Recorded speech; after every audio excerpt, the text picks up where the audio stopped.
All right. So, welcome back to the platform of Biological Code. আমি মোহাম্মদ সালাউদ্দিন। তো আমরা আজকে ক্লাস 10 এর জীবনের প্রভাবনতা এই চ্যাপ্টারের লেকচার 3 করব। আমরা আগের লেকচারগুলোতে কি কি করেছি দেখো, ক্রোমোজোমের যে বাহ্যিক গঠন, সেই বাহ্যিক গঠন সম্বন্ধে আলোচনা করেছি এবং চ্যাপ্টারের কিছু কিছু ইন্ট্রোডাকশন, যে সেল ডিভিশনটা কেন হয়, হ্যাঁ সেই সম্বন্ধে আমরা প্রথম লেকচারে কথা বলেছি। সেখানে সেল সম্বন্ধে আমাদের ধারণা হয়েছিল। আজকের লেকচারে আমরা ক্রোমোজোমের রাসায়নিক উপাদান পড়ব। অর্থাৎ এই যে ক্রোমোজোম, যেটা আমি তোমাদের এখানে এঁকে দেখাবার চেষ্টা করেছি, মোটামুটি ক্রোমোজোম দেখতে অনেকটা এরকমই, ঠিক আছে? তো এই ক্রোমোজোমের ভিতরে কি থাকে, রাসায়নিক উপাদান কি কি থাকে, সেই সম্বন্ধে আমরা আজকের লেকচারে কথা বলবো, ঠিক আছে? চলো আজকের লেকচার শুরু করছি। তো ক্রোমোজোমের মধ্যে মেনলি 3 ধরনের জিনিস থাকে। কি কি? নিউক্লিক অ্যাসিড, আমরা আগেও অনেক নাম শুনেছি এই নামটা। আর থাকছে হচ্ছে প্রোটিন। ক্রোমোজোমের মধ্যে নিউক্লিক অ্যাসিড থাকছে, প্রোটিন থাকছে এবং তার সঙ্গে থাকছে ধাতব আয়ন। তো কি কি থাকছে বললাম আমি, আমাদের এই যে ক্রোমোজোম, এর মধ্যে 3 ধরনের উপাদান থাকছে। এক হচ্ছে নিউক্লিক অ্যাসিড,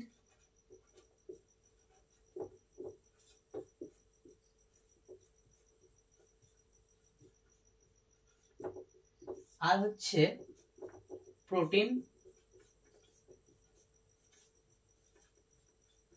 এবং ধাতব আয়ন।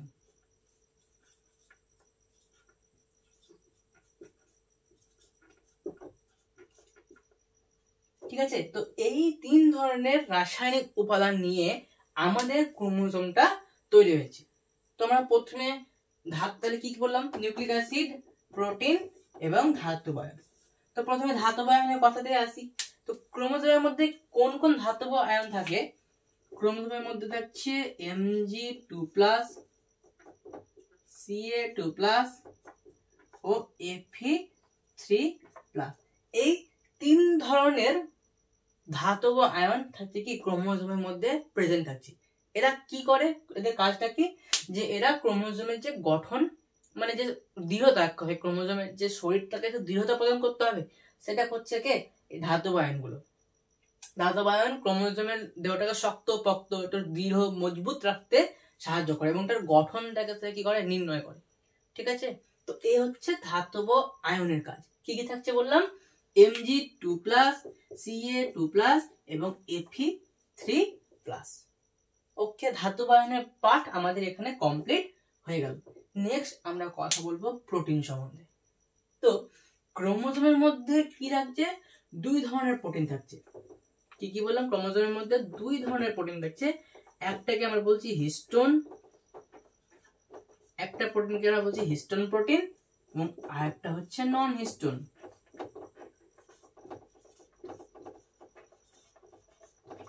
তাহলে কি কি হলো, প্রোটিনের মধ্যে একটা হচ্ছে হিস্টোন প্রোটিন এবং আরেকটা হচ্ছে নন হিস্টোন প্রোটিন। এই যে হিস্টোন প্রোটিন, এই প্রোটিনকে কিন্তু বলা হয় ক্ষারীয় প্রোটিন। কেন বলা হয় তার কারণ আছে, কিন্তু আপাতত মনে রাখো যে হিস্টোন প্রোটিন হচ্ছে এক টাইপের ক্ষারীয় প্রোটিন এবং নন হিস্টোনটা হচ্ছে আম্লিক প্রোটিন। ক্লিয়ার তো? আচ্ছা, তাহলে প্রথম কোশ্চেন দেখো এখান থেকে আসবে যে হিস্টোন হলো এক প্রকার আম্লিক প্রোটিন, ক্ষারীয় প্রোটিন, প্রশম প্রোটিন, না কোনোটি নয়। তো হিস্টোন হবে কি, ক্ষারীয় প্রোটিন, অ্যান্সার হয়ে গেল। তো এই কিন্তু দুটো জিনিস মনে রাখতে হবে, যে নন হিস্টোন হচ্ছে আম্লিক টাইপের প্রোটিন এবং হিস্টোন হচ্ছে ক্ষারীয় প্রোটিন। বাস, তাহলে আমরা এখান থেকে একটা কোশ্চেন পেয়ে গেলাম। এবার এমন হচ্ছে কেন যে আমি হিস্টোন ক্ষারীয় প্রোটিন কেন হচ্ছে এবং নন হিস্টোন আম্লিক প্রোটিন কেন হচ্ছে, এই সম্বন্ধে আমরা কথা বলবো এবার। তো দেখো, ধাতব আয়ন হয়ে গেল কমপ্লিট।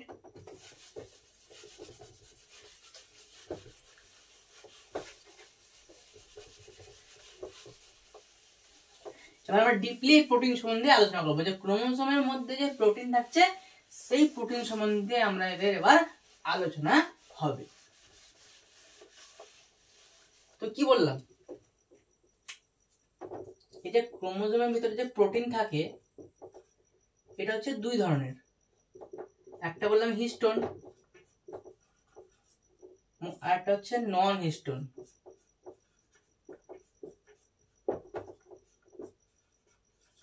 ও ইংলিশে লেখা গেল তো, সরি। হিস্টোন এবং নন হিস্টোন। হিস্টোনটাকে বললাম যে ক্ষারীয় এবং নন হিস্টোন হচ্ছে আম্লিক। এতটা আমাদের ক্লিয়ার। এবার দেখো কেন হচ্ছে প্রোটিন, এটা হচ্ছে প্রোটিন, তার মানে এদের যদি গঠন আমরা দেখি তাহলে এরা কি দিয়ে গঠিত? অ্যামিনো অ্যাসিড, অ্যামিনো অ্যাসিডের চেন যুক্ত হয়ে হয়ে হয়ে হয়ে কি গঠিত হচ্ছে? একটা প্রোটিন গঠিত হচ্ছে। এতটুকু আমরা ক্লিয়ার। তাহলে দেখো আমরা এখান থেকে আন্দাজ করতে পারছি যে এই প্রোটিনটা অর্থাৎ হিস্টোন প্রোটিন যেহেতু ক্ষারীয় প্রোটিন, তার মানে নিশ্চয় এর মধ্যে যে অ্যামিনো অ্যাসিড গুলো আছে সেগুলো ক্ষারীয় ধরনের। যদি আম্লিক ধরনের হতো তাহলে আম্লিক হতো, কিন্তু হিস্টোন প্রোটিন হচ্ছে ক্ষারীয় প্রোটিন, তাই হিস্টোন প্রোটিনের মধ্যে যে সমস্ত অ্যামিনো অ্যাসিড গুলো আছে সেগুলো কি ধরনের হবে? সেগুলো কি ধরনের হবে? সেগুলো হবে ক্ষারীয় প্রকৃতির। তো হিস্টোনের মধ্যে কোন কোন অ্যামিনো অ্যাসিড থাকছে?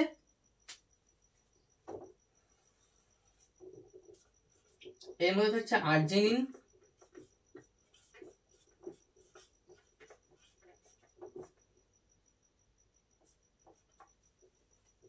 হিস্টিডিন, হিস্টিডিন আর হচ্ছে লাইসিন। কি কি বললাম? আর্জিনিন থাকছে, হিস্টিডিন থাকছে এবং লাইসিন থাকছে। এই তিন ধরনের ক্ষারীয় অ্যামাইনো অ্যাসিড মিলে হিস্টোন প্রোটিন গঠন হচ্ছে। তার জন্য হিস্টোন হচ্ছে কেমন ধরনের প্রোটিন? ক্ষারীয় প্রোটিন। তাহলে এই যে এরা সবাই হচ্ছে কেমন অ্যামিনো অ্যাসিড? এটা হচ্ছে ক্ষারীয়, ক্ষারীয় অ্যামিনো অ্যাসিড। অ্যামিনো বা অ্যামাইনো যা বলবো, অ্যামিনো অ্যাসিড। তাহলে অ্যামিনো অ্যাসিড যদি ক্ষারীয় হয় তাহলে এই ক্ষারীয় অ্যামিনো অ্যাসিড থেকে যে প্রোটিন গঠিত হবে সেগুলো কি তাহলে আম্লিক প্রকৃতির হবে? না, অ্যামিনো অ্যাসিড ক্ষারীয় মানে প্রোটিনটাও হবে কি ক্ষারীয় প্রকৃতির হবে। ঠিক আছে। নন হিস্টোন হচ্ছে আম্লিক ধরনের। তাহলে এই প্রোটিনটি যে অ্যামিনো অ্যাসিড দ্বারা গঠিত হবে তারা কি হবে? আম্লিক ধরনের হবে। তো নন হিস্টোন গঠিত হয় দুই ধরনের অ্যামিনো অ্যাসিড দ্বারা এবং তারা হচ্ছে আম্লিক প্রকৃতির। একটা হচ্ছে ট্রিপ্টোফান, ট্রিপ্টোফান আর একটা হচ্ছে টাইরোসিন। ট্রিপ্টোফান আর হচ্ছে কি টাইরোসিন। এই দুই ধরনের অ্যামিনো অ্যাসিড দ্বারা আমাদের হিস্টোন প্রোটিন গঠিত, যে নন হিস্টোন প্রোটিন গঠিত। এরা হচ্ছে কি আম্লিক অ্যামিনো অ্যাসিড।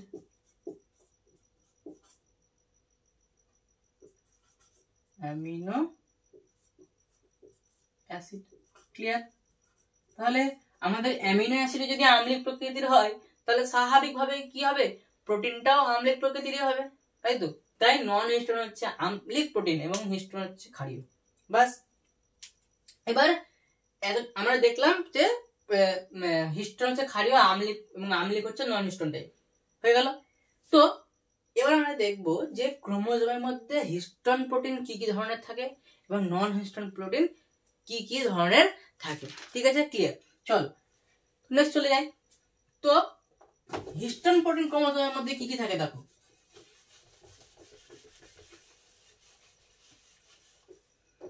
হিস্টোন প্রোটিন কি কি থাকে?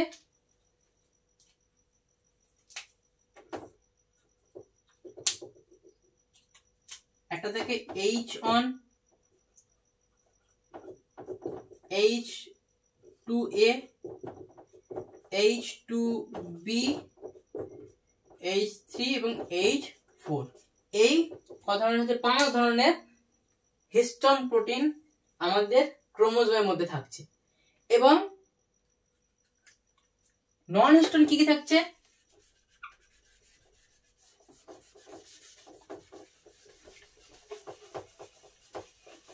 নন হিস্টোনের মধ্যে যে প্রোটিনটা হচ্ছে, একটা হচ্ছে স্ক্যাফোল্ড প্রোটিন,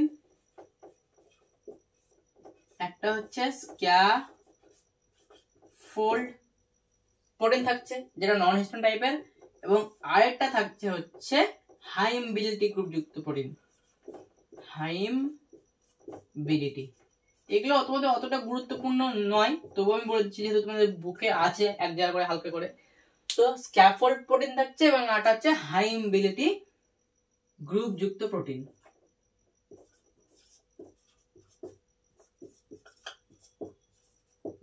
তো এরা এই দুটো হচ্ছে কেমন ধরনের, নন হিস্টোন টাইপের প্রোটিন।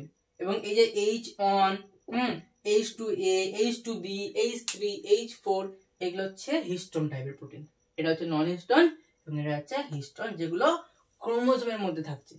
তো হিস্টোন হচ্ছে ক্ষারীয় টাইপের, কারণ এই হিস্টোন হচ্ছে ক্ষারীয় অ্যামিনো অ্যাসিড দ্বারা গঠিত, এবং নন হিস্টোন প্রোটিন হচ্ছে আম্লিক টাইপের, কারণ নন হিস্টোন যে প্রোটিনটা সেটা আম্লিক টাইপের অ্যামিনো অ্যাসিড দ্বারা গঠিত হয়েছে। কি কি আছে, ট্রিপ্টোফ্যান, টাইরোসিন, এখানে আর্জিনিন, লাইসিন এবং হিস্টিডিন। ক্লিয়ার? চলো আমাদের প্রোটিনটা ক্লিয়ার হলো, এবং আমাদের শেষ মানে যেটা মেন যেটা ছিল নিউক্লিক অ্যাসিড। আমরা ধাতব আয়ন সম্বন্ধে কথা বললাম, আর কথা বললাম প্রোটিন সম্বন্ধে। এবার আমরা কথা বলবো কার সম্বন্ধে, নিউক্লিক অ্যাসিড, যেটা ক্রোমোজোমের সবথেকে গুরুত্বপূর্ণ একটা রাসায়নিক উপাদান।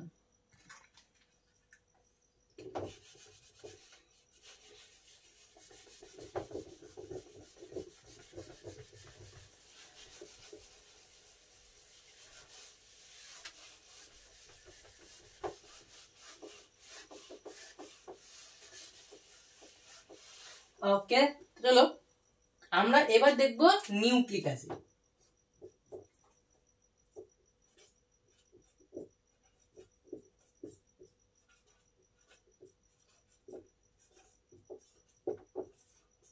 নিউক্লিক অ্যাসিড, তো আমাদের নিউক্লিক অ্যাসিড বলতে আমরা মেইনলি কোন দুটোকে বুঝি, ডিএনএ আর হচ্ছে কি আরএনএ,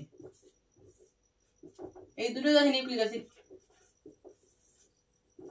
তাই তো? তো ডিএনএ ফুল ফর্ম হচ্ছে কি, ডিএনএ হচ্ছে deoxyribonucleic acid, deoxyribonucleic acid, আর এটা আরএনএ হচ্ছে শুধুমাত্র রাইবো নিউক্লিক অ্যাসিড।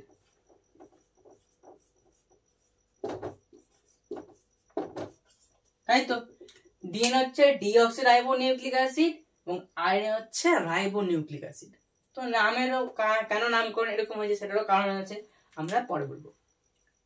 তো দেখো যে নিউক্লিক অ্যাসিড এটা কিন্তু কি হচ্ছে, তিন ধরনের এটা আবার কি হচ্ছে, তিন ধরনের রাসায়নিক উপাদান নিয়ে গঠিত হয়েছে, মানে তিন ধরনের এলিমেন্ট থাকে এই নিউক্লিক অ্যাসিডের মধ্যে।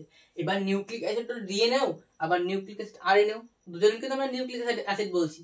তাহলে আমরা যে যে উপাদান সম্বন্ধে এবারে আলোচনা করব সেটা ডিএনএ এর মধ্যেও থাকে এবং আরএনএ এর মধ্যেও থাকে। তাহলে চলো কি কি উপাদান থাকে দেখে নিই। তো এই যে নিউক্লিক অ্যাসিড এর মধ্যে তিন ধরনের উপাদান থাকে। কি কি উপাদান থাকে এর মধ্যে দেখো,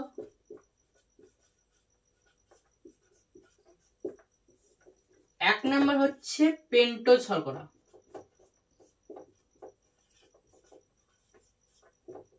ফার্স্ট হচ্ছে পেন্টোজ শর্করা।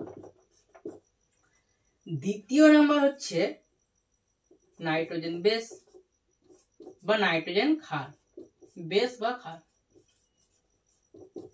আর তিন নাম্বার হচ্ছে ফসফেট গ্রুপ। এই তিনটে জিনিস নিয়ে আমাদের নিউক্লিক অ্যাসিড গঠিত, মানে এই তিনটে জিনিস ডিএনএ এর মধ্যেও আছে এবং আরএনএ এর মধ্যেও আছে। ক্লিয়ার? এতটুকু তো ক্লিয়ার হলো যে এই তিনটে জিনিস আছে। কি কি আছে, পেন্টোজ শর্করা, নাইট্রোজেন বেস বা নাইট্রোজেন ক্ষার এবং আরেকটা হচ্ছে ফসফেট গ্রুপ। এতটুকু ক্লিয়ার হলো আমাদের। এবার দেখো এই যে আমরা তিনটে জিনিসের কথা বললাম, যে পেন্টোজ শর্করা, নাইট্রোজেন বেস, হ্যাঁ, এবং ফসফেট গ্রুপ, এই তিনটাকে আমরা আবার নতুন একটা নাম দিয়েছি। এর নামকরণ আমরা করেছি কি, একে আমরা বলছি নিউক্লিওটাইড। এর নাম আমরা দিয়েছি নিউক্লিওটাইড। নিউক্লিওটাইড যখন তিনটেকে একত্রে বলছি, অর্থাৎ পেন্টোজ শর্করা, নাইট্রোজেন বেস এবং ফসফেট গ্রুপ তিনটেই যখন থাকছে, তখন আমরা এর নাম রাখছি নিউক্লিওটাইড। ভালো কথা। কিন্তু এই নিউক্লিওটাইড অর্থাৎ এই তিনটে জিনিসের মধ্যে যখনই আমরা ফসফেট গ্রুপকে বাদ দিয়ে দিচ্ছি, মানে ফেলে দিচ্ছি, প্রথমে রেখে দিচ্ছি, অর্থাৎ তখন পড়ে থাকছে কে? পেন্টোজ শর্করা পড়ে থাকছে, আর পড়ে থাকছে নাইট্রোজেন বেস। তো এই দুটোর আবার আলাদা নাম দেওয়া হয়েছে, একে বলা হয় নিউক্লিওসাইড নামে। ঠিক আছে? অর্থাৎ নিউক্লিওটাইড থেকে যদি আমরা ফসফেট গ্রুপটাকে মাইনাস করে দিই বা বাদ দিয়ে দিই, তাহলে পেন্টোজ শর্করা এবং নাইট্রোজেন বেস পড়ে থাকে। তো ওটাকে আমরা ডাকবো কি নামে? নিউক্লিওসাইড নামে। ক্লিয়ার হয়েছে তো? দেখো, তাহলে নিউক্লিওটাইড থেকে যদি আমরা ফসফেট গ্রুপটাকে মাইনাস করে দিচ্ছি, ফসফেট গ্রুপ একে আমরা কি করলাম? ছেড়ে দিলাম, ফেলে দিলাম, তখন এর নাম হচ্ছে কি? তখন এর নাম হচ্ছে নিউক্লিওসাইড।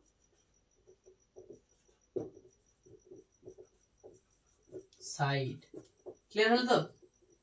নিউক্লিওটাইড ছিল, এর নাম এখন হয়ে গেল নিউক্লিওসাইড। তো এটাও কিন্তু খুবই গুরুত্বপূর্ণ, কারণ তোমাদের এই চ্যাপ্টারটাই আবার রিপিট হবে।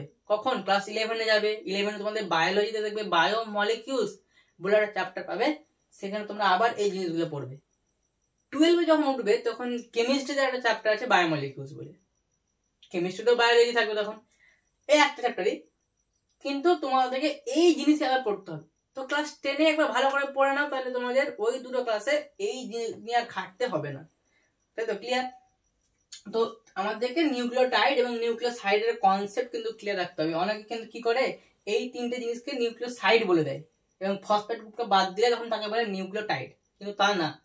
পেন্টোজ শর্করা, নাইট্রোজেন বেস এবং ফসফেট গ্রুপকে বলা হয় নিউক্লিওটাইড, এবং নিউক্লিওটাইড থেকে যখন ফসফেট গ্রুপকে বাদ দেবো তখন সেটা হবে নিউক্লিওসাইড। আই হোপ এটা তোমাদের কাছে পুরোপুরি ক্লিয়ার হয়ে গেছে। আচ্ছা, নেক্সট আমরা এবার এক করে প্রত্যেক জিনিসে দেখবো যে হ্যাঁ, ডিএনএ এর মধ্যে কোন টাইপের পেন্টোজ শর্করা থাকে এবং আরএনএ এর মধ্যে কোন টাইপের পেন্টোজ শর্করা থাকে। নাইট্রোজেন বেস ডিএনএ এর মধ্যে কি কি থাকছে এবং আরএনএ এর মধ্যে কি কি থাকছে, ফসফেট গ্রুপও কি কি থাকছে সেটা আমরা দেখবো। চলো, তো প্রথম আলোচনা আমরা পেন্টোজ শর্করাকে নিয়ে করবো। তার আগে একটা জিনিস বলে দিই যে নিউক্লিওটাইড, এটা একটা নিউক্লিওটাইড নিয়ে কিন্তু পুরো ক্রোমোসোম কিন্তু গঠিত হবে না।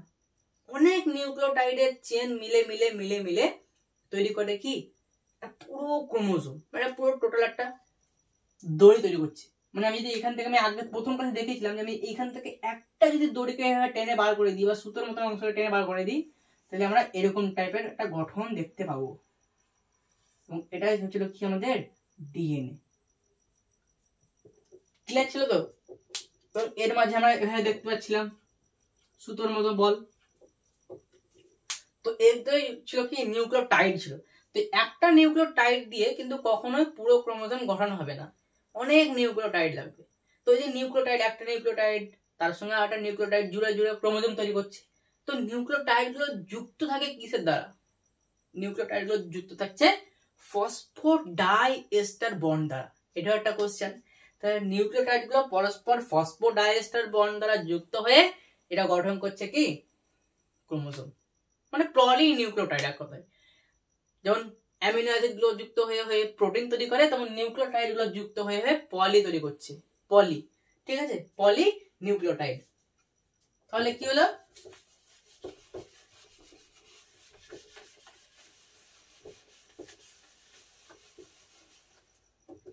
নিউক্লিওটাইড গুলো পরস্পর কিসের দ্বারা যুক্ত হচ্ছে? ফসফোডাইএস্টার বন্ধন।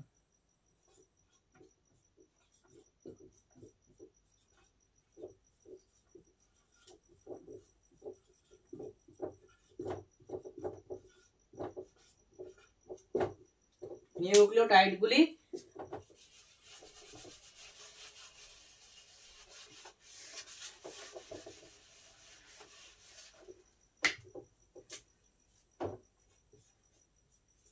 পরস্পর ফসফোডাইএস্টার ফসফোডাইএস্টার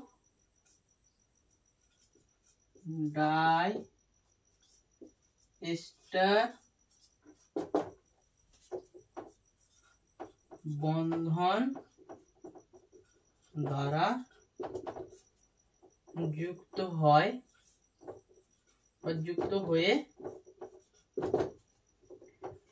পলিনিউক্লিওটাইড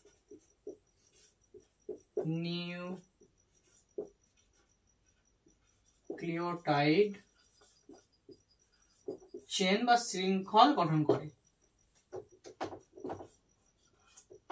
তো এত বড় সেন্টেন্সের মধ্যে আমাদের একটাই কোশ্চেন হচ্ছে কি, এই যে এইটা পলিনিউক্লিওটাইড ফসফোডাইএস্টার বন্ড, কোন বন্ডের দ্বারা নিউক্লিওটাইড গুলো যুক্ত হচ্ছে? Phosphodiester bond. তো এই জিনিসটাকে তোমাদেরকে মনে রাখতে হবে যে কোন বন্ডের দ্বারা নিউক্লিওটাইড গুলো পরস্পরের সঙ্গে যুক্ত থাকে, সেটা হচ্ছে ফসফোডাইএস্টার বন্ড। ক্লিয়ার? আচ্ছা, তাহলে প্রথমে ছিল পেন্টোজ শর্করা। তোমরা দেখবো যে ডিএনএ এর মধ্যে কোন পেন্টোজ শর্করা আছে এবং আরএনএ এর মধ্যে কোন পেন্টোজ শর্করা আছে। চলো নেক্সট, চলো আমরা ওখানে যাই। প্রথম আমাদের আলোচনা হবে পেন্টোজ শর্করাতে। এই ক্রোমোজোমটাকে আবার মিটিয়ে দিচ্ছি, কারণ তোমাদের কাছে আশা করি এবার এটা ক্লিয়ার হয়ে গেছে। ফসফোডাইএস্টার বন্ধন দ্বারা এরা যুক্ত হয়, পলিনিউক্লিওটাইড চেন গঠন করে।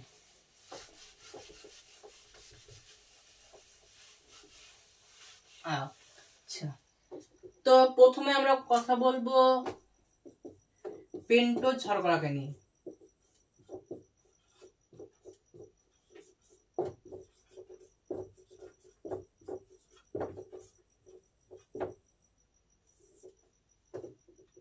ঠিক আছে, তো ডিএনএ এর মধ্যে কোন টাইপের পেন্টোজ শর্করা থাকে এবং আরএনএ এর মধ্যেই বা কোন ধরনের পেন্টোজ শর্করা থাকে,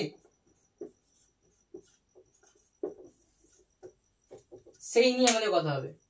তো ডিএনএ এর মধ্যে যে পেন্টোজ শর্করা থাকে তাকে বলা হয় ডিঅক্সিরাইবোজ। তাকে বলা হয় কি? ডিঅক্সিরাইবোজ শর্করা। তার কারণও আছে।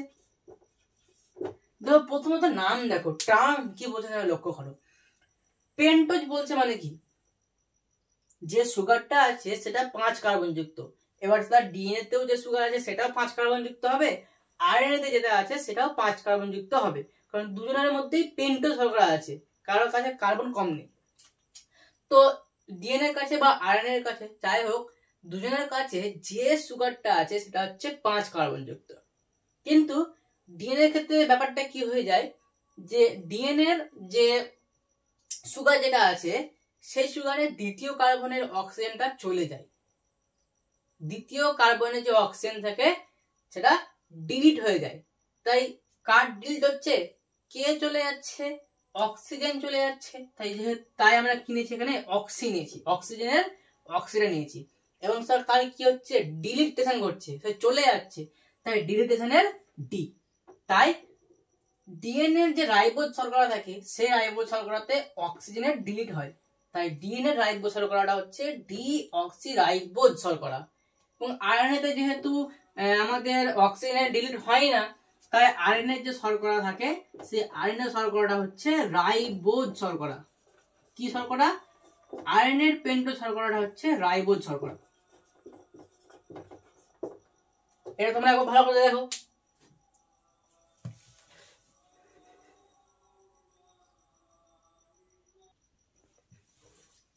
তাহলে ক্লিয়ার হলো? আমি কি বললাম? ডিএনএ এর মধ্যেও পেন্টোজ শর্করা আছে এবং আরএনএ এর মধ্যেও পেন্টোজ শর্করা আছে। পেন্টোজ কেন? কারণ যে শর্করাটা এই উভয়ের কাছে আছে সেটা হচ্ছে 5 কার্বন যুক্ত। এমন না যে আরএনএ এর কাছে 4 কার্বন যুক্ত আছে এবং ডিএনএ এর কাছে 5 কার্বন যুক্ত শর্করা আছে, এমন কিন্তু না। দুজনেরই কাছে পেন্টোজ শর্করা আছে।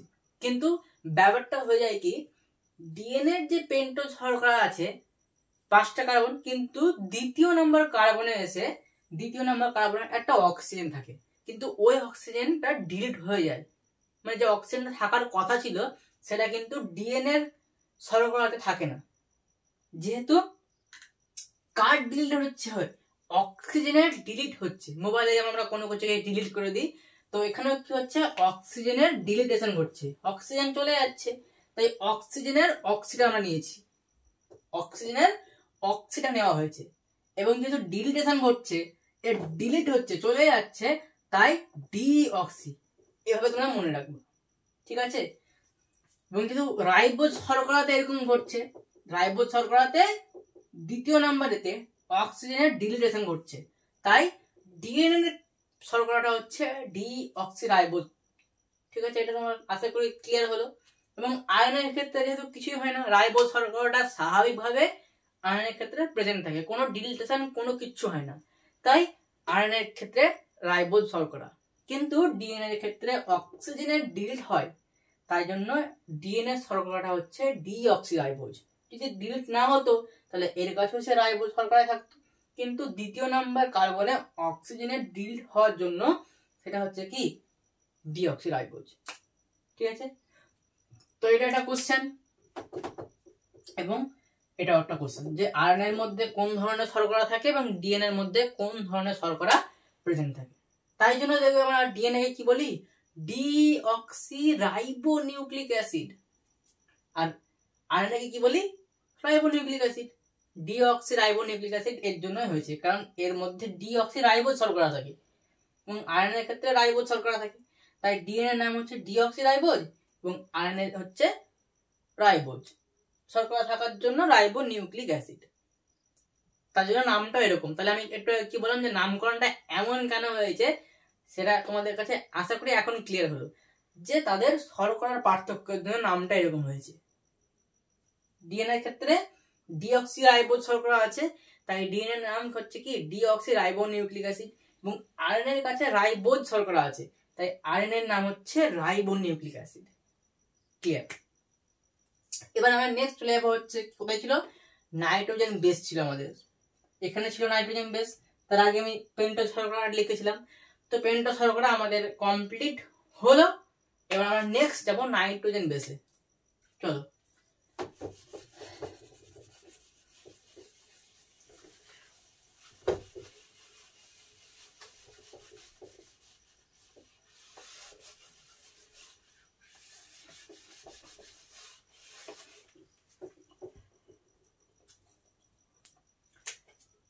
তো নাইট্রোজেন বেস বা নাইট্রোজেন ক্ষার বা ক্ষার,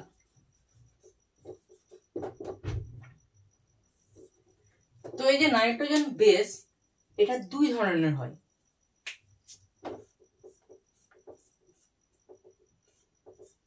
নাইট্রোজেন বেসটা দুই ধরনের হয়, একটাকে বলা হয় পিউরিন এবং আরেকটা হচ্ছে পিরিমিডিন।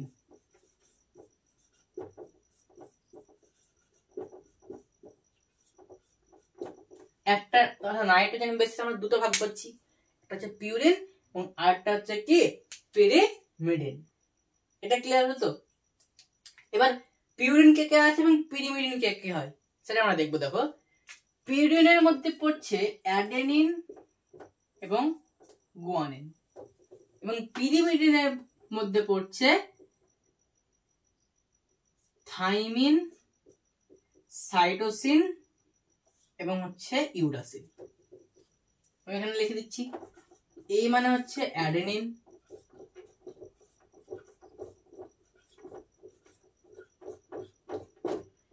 জি হচ্ছে গুয়ানিন,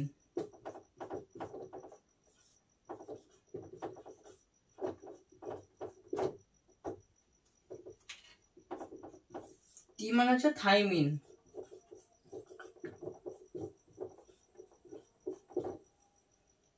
সি হচ্ছে সাইটোসিন এবং ইউ হচ্ছে কে ইউরাসিন।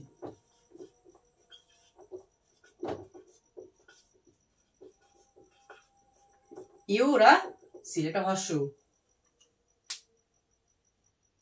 তাহলে অ্যাডেনিন গুয়ানিন হচ্ছে পিউরিন টাইপের এবং থাইমিন, সাইটোসিন এবং ইউরাসিল হচ্ছে পিরিমিডিন টাইপের। আশা করি এটা ক্লিয়ার হলো। অ্যাডেনিন এবং গুয়ানিন হচ্ছে পিউরিন, থাইমিন, সাইটোসিন এবং ইউরাসিল হচ্ছে পিরিমিডিন। এবার আমরা দেখবো যে ডিএনএ এর মধ্যে কি কি পিউরিন নাইট্রোজেন বেস থাকে এবং আরএনএ এর মধ্যে কি কি পিউরিন নাইট্রোজেন বেস থাকে। ডিএনএ এর মধ্যে কি কি পিরিমিডিন বেস গুলো থাকে এবং আরএনএ এর মধ্যে কি কি পিরিমিডিন বেস থাকে। কিন্তু আপাতত নামগুলো মনে রাখতে হবে, আর শর্ট ফর্ম এবার থেকে আমরা এভাবেই লিখবো, এভাবে আর লিখবো না, ঠিক আছে। তো চলো আমরা দেখি যে ডিএনএ এর মধ্যে কি কি পিউরিন এবং পিরিমিডিন আছে।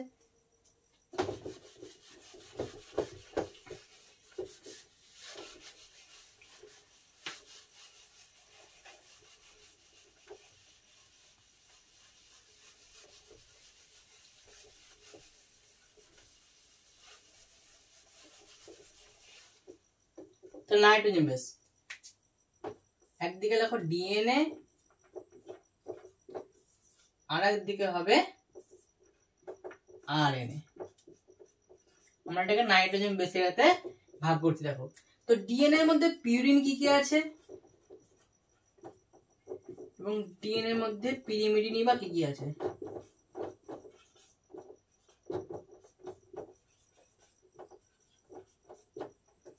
আরএনএ এর মধ্যে কি কি পিউরিন আছে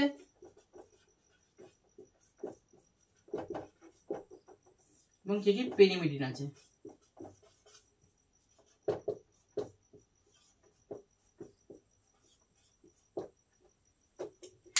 তো দেখো আমরা বললাম কি অ্যাডেনিন এবং গুয়ানিন এই দুটো হচ্ছে কি পিউরিন। তো ডিএনএ এর ক্ষেত্রে কি হয়, অ্যাডেনিন এবং গুয়ানিন উভয়ই প্রেজেন্ট থাকে, মানে দুটোই থাকে, কোনো চেঞ্জ হয় না, অ্যাডেনিনও থাকে এবং গুয়ানিনও থাকে। এবং আরএনএ এর ক্ষেত্রেও পিউরিনের মধ্যে কে কে থাকে, অ্যাডেনিন এবং গুয়ানিন দুটোই প্রেজেন্ট থাকে, চেঞ্জ হয় না। চেঞ্জ তাহলে হয় কোথায়, এই পিরিমিডিনে। আমি পিরিমিডিনে কে কে ছিল বললাম, থাইমিন ছিল, সাইটোসিন ছিল এবং ইউরাসিল ছিল। এরা ছিল কি পিরি, আর এই দুটো ছিল কি পিউরিন এবং পিরিমিডিন। তো পিউরিনের ক্ষেত্রে আমরা দেখলাম যে ডিএনএ এর মধ্যে যেমন অ্যাডেনিন গুয়ানিন থাকছে, তো আরএনএ এর ক্ষেত্রেও অ্যাডেনিন গুয়ানিন থাকছে, কোনো চেঞ্জ হয় না। কিন্তু পিরিমিডিনের মধ্যে ডিএনএ তে থাকছে থাইমিন আর থাকছে সাইটোসিন, কিন্তু আরএনএ এর ক্ষেত্রে থাইমিনটা থাকে না। আরএনএ এর ক্ষেত্রে যাচ্ছে কে ইউরাসিল, থাইমিনের পরিবর্তে থাকছে কে ইউরাসিল, এবং সাইটোসিন উভয়ের ক্ষেত্রেই থাকছে। তাহলে কোশ্চেনটা হবে এবার এইখানে যে ডিএনএ এর মধ্যে কোন নাইট্রোজেন বেসটি আছে যেটা আরএনএ তে নেই। তো ডিএনএ এর মধ্যে দেখো থাইমিন আছে, কিন্তু আরএনএ এর মধ্যে কি থাইমিন আছে, আরএনএ এর মধ্যে থাইমিন কিন্তু নেই।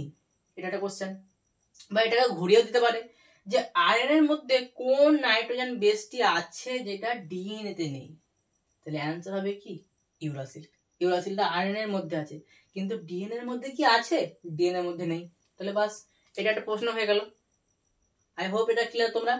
আমরা দেখছি কি যে ডিএনএ এর মধ্যে পিউরিন হিসেবে পিউরিন বেস যেটা থাকছে আরএনএ এর ক্ষেত্রেও পিউরিন সেটাই থাকছে, চেঞ্জ হচ্ছে পিরিমিডিন বেসে।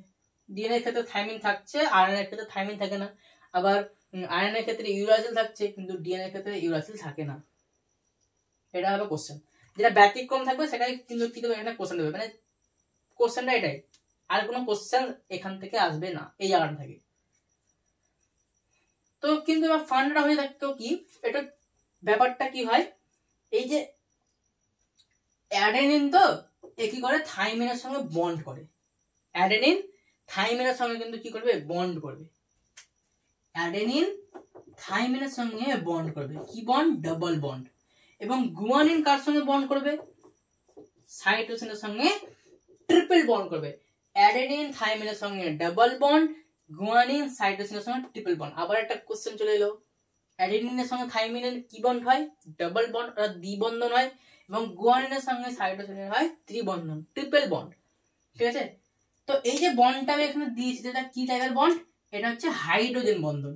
কি বন্ধন, এটা হচ্ছে হাইড্রোজেন বন্ধন। তো এটাও পড়তে পারে যে নাইট্রোজেন বেসগুলোর মধ্যে যে বন্ধন থাকে সেটা কি ধরনের বন্ধন, ফসফোরাইস্টার বন্ধন না হাইড্রোজেন বন্ধন না সমযোজী বন্ধন, কি থাকে, এটা হচ্ছে হাইড্রোজেন বন্ধন।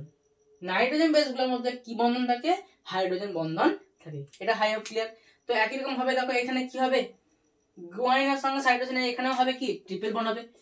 কারণ কোনো চেঞ্জ তো নেই, কিন্তু এখানে চেঞ্জ হয়ে যাবে কি, এখানে যেহেতু থাইমিন নেই, থাইমিনের পরিবর্তে ইউরাসিল আছে, তো অ্যাডেনিনের সঙ্গে ইউরাসিলের হবে কি ডাবল বন্ড হবে। সব সময় মনে রাখবে যে পিউরিন কিন্তু কখনো দেখো বন্ড করবে না, পিউরিনের সঙ্গে পিরিমিডিনেরই বন্ড হবে। এখানে আমি কোনো দেখালাম কি যে অ্যাডেনিনের সঙ্গে গুয়ানিনের বন্ড হবে না, কোনোদিনই হবে না। ক্লিয়ার? তো এইখান থেকে কোশ্চেন আছে, যেমন এখানে অ্যাডেনিনের সঙ্গে ইউরাসিলের কটি বন্ড আছে, ডাবল বন্ড আছে, এবং গুয়ানিনের সঙ্গে সাইটোসিনের ট্রিপল বন্ড আছে। এটা একটা কোশ্চেন। ডিএনএ এর মধ্যে কোন ক্ষারটি থাকে যেটা আরএনএ এর মধ্যে থাকে না, বা আরএনএ এর মধ্যে কোন ক্ষার থাকে যেটা ডিএনএ তে থাকে না, এই কোশ্চেনগুলো এই নাইট্রোজেন বেস এর টপিক থেকে আসবে। হলো ক্লিয়ার? নেক্সট আমরা যাব এবার পেন্টোজ শর্করাতে।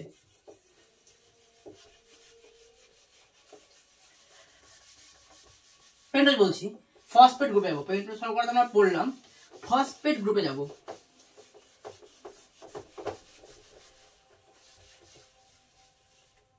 অ্যাডেনিনের সঙ্গে থাইমিনের ডাবল বন্ড হবে, এবং অ্যাডেনিনের সঙ্গে একটা হবে কি ইউরাসিলাস।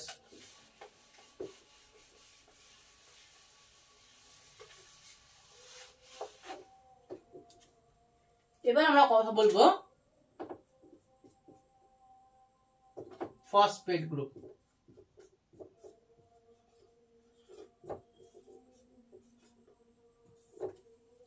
আমরা কথা বলবো ফসফেট গ্রুপ। তো ফসফেট কোনটা? ফসফেট গ্রুপ হচ্ছে PO4 2 মাইনাস, PO4 2 মাইনাস, এটা হচ্ছে ফসফেট গ্রুপ। তো এটা ডিএনএ ক্ষেত্রে থাকে এবং আরএনএ ক্ষেত্রে থাকে, কোনো চেঞ্জ নেই, ঠিক আছে।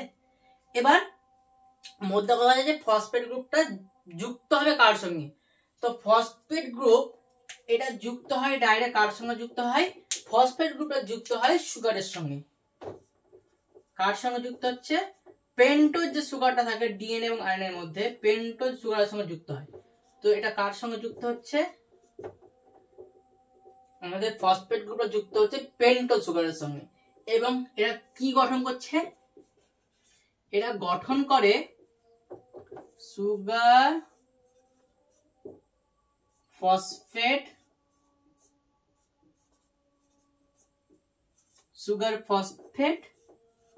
ব্যাকবোন, এটা তৈরি করে। তোমার ফসফেট গ্রুপ দেখলাম কি PO4 2 মাইনাস ফসফেট গ্রুপ, এবং এটা ডিএনএ এর মধ্যে আরএনএ এর মধ্যে উভয়ের সঙ্গে থাকছে। এবং ফসফেট গ্রুপটা যুক্ত হয় কার সঙ্গে, ওই যে ডিএনএ এবং আরএনএ এর সঙ্গে যে আমাদের পেন্টোজ সুগার যেটা থাকে, সেই পেন্টোজ সুগারের সঙ্গে ফসফেট গ্রুপটা যুক্ত হয় এবং গঠন করছে সুগার ফসফেট ব্যাকবোন, যেটা তোমাদের এখনো মনে রাখতে হবে, ভবিষ্যতে কাজে লাগবে। So don't forget. ওকে, তো আজ এই ছিল আমাদের আজকের লেকচার। আশা করি সমস্ত টপিক তোমরা কমপ্লিট করলাম। আমরা রাসায়নিক উপাদানের মধ্যে প্রথমে কথা বলেছিলাম ধাতব আয়ন সম্বন্ধে। কি কি ধাতব উপাদান ছিল, Fe3+, Ca2+, Mg2+, এই ধাতব উপাদানগুলো ছিল। আর আমরা কথা বলেছিলাম তারপরে প্রোটিন সম্বন্ধে। তো প্রোটিনের মধ্যে হিস্টোন, নন হিস্টোন ছিল। হিস্টোন হচ্ছে ক্ষারীয় টাইপের এবং নন হিস্টোন হচ্ছে আম্লিক টাইপের, ঠিক আছে। এরপর আমরা কথা বলেছিলাম নিউক্লিক অ্যাসিড সম্বন্ধে, যেখানে ডিএনএ এবং আরএনএ ছিল। এবার নিউক্লিক অ্যাসিড কি কি নিয়ে গঠিত ছিল, পেন্টোজ সুগার, ফসফেট গ্রুপ, আর ছিল নাইট্রোজেন বেস। এই তিনটাকে একত্রে আমরা বুঝলাম নিউক্লিওসাইড, নিউক্লিওটাইড। এবং নিউক্লিওটাইড থেকে যখন আমরা ফসফেট গ্রুপকে বাদ দিয়েছিলাম, অর্থাৎ পরে থাকছে কি পেন্টোজ সুগার পরে থাকছে এবং আর পরে থাকছে নাইট্রোজেন বেস, তো এই দুটোকে বলা হয় নিউক্লিওসাইড। নিউক্লিওটাইড গুলো পরস্পরের সঙ্গে যুক্ত হয় কারা, এরা যুক্ত হয় ফসফোডাইএস্টার বন্ধন দ্বারা। নিউক্লিওটাইড গুলো কি দ্বারা যুক্ত হয়, ফসফোডাইএস্টার বন্ধন দ্বারা যুক্ত হয়। আমরা দেখলাম যে ডিএনএ এর মধ্যে থাকছে ডিঅক্সিরাইবোজ শর্করা এবং আরএনএ এর মধ্যে থাকছে রাইবোজ শর্করা। এবার ডাইরেক্ট চলে আসলাম কোথায়, পেন্টোজ সুগারের ক্ষেত্রে। তো ডিএনএ এর ক্ষেত্রে থাকছে কি ডিঅক্সিরাইবোজ, কারণ কি ডিএনএ এর যে পেন্টোজ সুগার যেটা থাকে তার দ্বিতীয় নম্বর কার্বনের অক্সিজেনটা ডিলিট হয়ে যায়, চলে যায়, তাই তার নাম দিয়েছি ডি। অক্সিজেনের অক্সি নিয়েছি, তার রাইবোজ শর্করার অক্সিজেনটা চলে যাচ্ছে। আর আরএনএ ক্ষেত্রে ডিলিট ফিল্ট হয় না, তো তার জন্য আমরা তাকে বলছিলাম রাইবোজ শর্করা। আমরা চলে এসেছি নাইট্রোজেন বেস বা নাইট্রোজেন গ্রুপে। ডিএনএ এর ক্ষেত্রে পিউরিন হিসেবে থাকছে অ্যাডেনিন, গুয়ানিন এবং পিরিমিডিনে থাকছে থাইমিন এবং সাইটোসিন। আয়রন এর ক্ষেত্রে অ্যাডেনিন, গুয়ানিন থাকছেই পিউরিনে, কিন্তু পিরিমিডিনে একটা ছোট্ট চেঞ্জ হচ্ছে। আয়রন এর ক্ষেত্রে থাইমিন কিন্তু থাকে না, আয়রন এর ক্ষেত্রে থাইমিনের পরিবর্তে আছে ইউরাসিল। এটা আমাদের কোশ্চেন, এটা মাস্ট বি ইম্পর্টেন্ট কোশ্চেন। আর ফসফেট গ্রুপের ক্ষেত্রে দেখলাম যে থাকছে, দুটোই থাকছে, এবং ফসফেট গ্রুপটা যুক্ত হচ্ছে কোথায়? পেন্টোজ সুগারের সঙ্গে যুক্ত হচ্ছে এবং এটা গঠন করছে সুগার ফসফেট ব্যাকবোন। তো এই ছিল আমাদের আজকে লেকচার, সামারি হিসেবে আমাদের কমপ্লিট হয়ে গেল। এবং আশা করি আজকে লেকচার তোমাদেরকে খুবই ভালো লেগেছে। যদি ভালো লেগেছে তাহলে একটা লাইক দেবে, কমেন্টে আমাকে জানাবে যে কোন জায়গাটা তোমরা বুঝতে পারলে না, এবং আমাকে যদি কমেন্টে বলতে অসুবিধা হয় তো আমাকে মেল করবে আমাদের biologicalcode@gmail.com, ঠিক আছে? এবং কমেন্ট করো যে কোন জায়গাটা বুঝতে পারলে না, তাহলে আমি বুঝতে পারবো তোমার আমার এই জায়গাটা হয়তো বুঝাতে পারিনি আমি, সেই হিসেবে একটা ডাউট ক্লিয়ারিং ক্লাসও তোমাদেরকে আমি করিয়ে দেবো, সমস্যা নেই। এবং আমাদের চ্যানেলকে সাবস্ক্রাইব করে রাখো, কারণ আমরা এরকমই ইন্টারেস্টিং ক্লাস, এরকম ইন্টারেস্টিং ভিডিও সব সময় তোমাদের সামনে নিয়ে আসছি। তাই সাবস্ক্রাইব করে রাখলে আমাদের ক্লাসের নোটিফিকেশন তোমাদের কাছে আগে পৌঁছে যাবে। তাই অবশ্যই চ্যানেলটাকে সাবস্ক্রাইব করে রাখবে এবং আমাদের আগ্রহকে এভাবেই বাড়াবে। থ্যাংক ইউ আজকে ক্লাসের জন্য। দেখা হচ্ছে আবার পরের লেকচারে।